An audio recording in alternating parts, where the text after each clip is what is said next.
Welcome to round 3 of the Parenting Roundabout podcast for the week of April 5th. I'm Nicole Erdix, and I'm here with Terry Morrow. Hello. And Catherine Haleko. Hello. We're moms of teens and young adults, and when it comes to parenting, we've been there, done that, bought the t-shirt. But we're still waiting for that day when we'll reach the finish line and have no further need to lay down in a dark room with a wet rag over our eyes worrying about something or other. Wednesday is complaint day here on the Parenting Roundabout, and today we are complaining about people telling us how not to raise entitled kids. So there was an article in the HuffPost that was titled, 4 Things Parents Do That Inadvertently Raise Entitled Kids. And I kind of held my head in shame. It says on line 2, don't parent like Nicole Erdix, for goodness sake.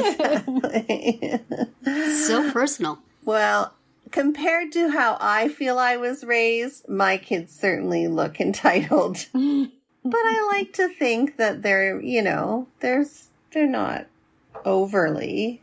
But I think that also comes with just the way we are these days where we, kids don't have to wait very long for the things that they want. So, but anyway, I'll just refer back to this article. So there are 4 things that apparently you can do to raise entitled kids. So don't do these things. Number 1, or do these things. Sorry. So do these things to not raise entitled kids. Teach them how to cope with not getting their way, such as losing. Number 2, give them chores. Number 3, know what your boundaries are. So as we were discussing before we started this podcast, we think that means no, or if you've kind of set a rule or an expectation, you stick to it or you follow through. I'm kind of thinking that's what it is. Mm-hmm. And then the last one is to be a role model. So don't act entitled yourself. I guess. That's making the assumption that you're well, forget it then. We should clarify that the article did have those things as negatives and mistakes, and we have helpfully converted them into positives because we are all about being what positive. You do and not what you do. Right? Because that is the way you're supposed to tell a kid, right? You don't say don't run. You say walking feet or gentle hands instead of not hitting or whatever. Gentle hands, yes. Hi. So so my big thing, and I talk a lot about this with my mom friends, is that because we have young adult children that they certainly don't have some of the quote-unquote challenges that we had when we were teenagers in terms of having to walk to school uphill both ways. Exactly. In, minus 40-degree weather. Right. And you literally did do it in minus 40-degree weather, though. Most people are just picking that up. I literally did that. I did, honestly. So we have a lot of conversations about that because and I think probably my daughter feels more so than my son. My son, I guess maybe being firstborn, and maybe we were a little bit more on top of things, but I can certainly see that my daughter has a greater sense of like, well, I don't need to ask if I can do such and such. I'll just do it, or I'll just take it, or I will just use it. And that wouldn't be something that I would have thought to have done when I was a teenager. So, or a young adult.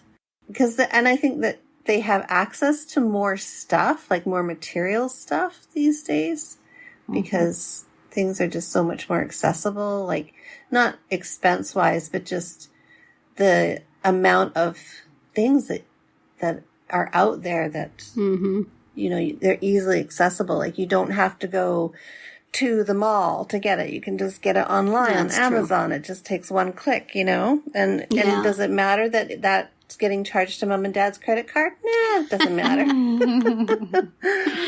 So, yeah. Yeah. What are your thoughts? I have to interject here that I was an only child. I was pretty spoiled. I didn't have to wait very long for stuff that I wanted.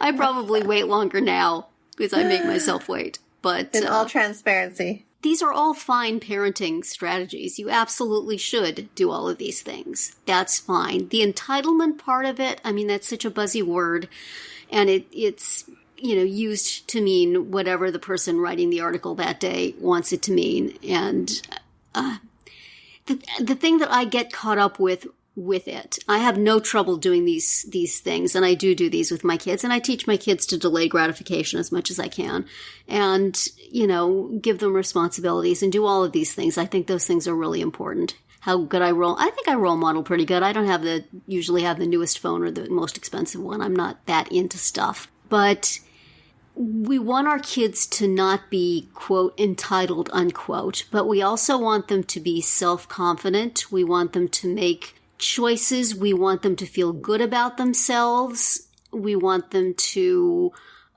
feel like they can do anything. These are also considered to be positive things, right?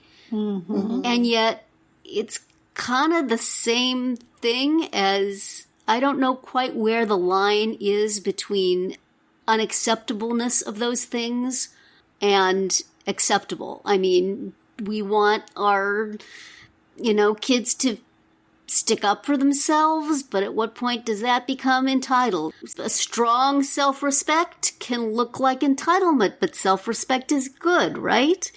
Yeah. Mm-hmm. I'm glad I'm not parenting young children right now. It's entitled is just the catch-all for bratty or spoiled or a kid doing something I don't approve of. Yeah, right. And so my definition of entitled might be different. Yes. Your kid is entitled. My kid is self-confident and proactive. Exactly. So I don't know how you necessarily discourage one thing without discouraging something else. Mm-hmm. Parenting's hard. Yeah, and like you said, these four things are pretty. They have it's all of the, this is what it means to be a good parent, except for the one they don't have in there is family dinner. My favorite. If you have family dinner every night, your child will not be entitled. Right. Well, I missed the boat. So. Except maybe entitled to family dinner. Yeah. They will come home and they will say, hey, lady, where's the food? Where's the chow? Where's my food? I was told there would be family dinner here every night. What? You want me to help cook it? That wasn't part of the contract. Wait a minute. Yeah, I mean, I feel like it's just, these are the things that, as of this moment, we have decided are what you need to do to raise to be a good parent and to do what a good parent is supposed to do. The be a role model part is the hardest one, and probably the one where parents most often slip up. I mean, it's really hard to talk to your kid about winning and losing. It's difficult to lose, and you don't want to say, hey, it's fine to lose, because that's not the message you want to give. So that's legitimately difficult. But not being the parent in these stands at the baseball game screaming at the ump and the coach, that you can do. Right. That's not so hard. Sit down. So, that's the stuff where it's you when you have to kind of stop feeling entitled on the part of your child. Right. Yeah. Maybe that's more of a problem sometimes. And some kids learn it and then do the same thing, and some kids are just, no, that's not my mom. No. Never seen her in the car. Or as my son always says, you're embarrassing me. You said, I live to embarrass you. I do say that. It's my job. Is entitled ever like a good thing? I mean, can you teach your kids you're entitled to... Well, I mean, they're entitled to things like respect from other people. Right. Safety. And those are hard things to teach too, right? Yeah. Like, I guess in this article where they talk about boundaries, that's something that you have to try to teach your kids. Like, you don't have to, be friends with everyone, especially if someone's hurting you, but you also have to be generally polite and respectful. I don't know, things like that. Yeah, you have to be both respectful. I mean, you can feel deserving of respect, but you have to be respectful in return, because otherwise you're just throwing your weight around and going, you better respect me. Right. I'm going to tell my mom. She's going to come here and yell at you. Oh, dear. It's too complicated. I'm going to go put my head down on the desk now. Mm-hmm. You better. Dark I don't think we solved this. Wet rag over my eyes. I don't think my kids feel particularly entitled, so I don't know how I did it, but good job. Yeah, I don't think that they would have that particular problem. But I don't know. For on a day-to-day basis, you never know what somebody's going to do or say. Right. Could sound bad, but if they're doing well and they're not acting entitled, it's because of me. Yeah.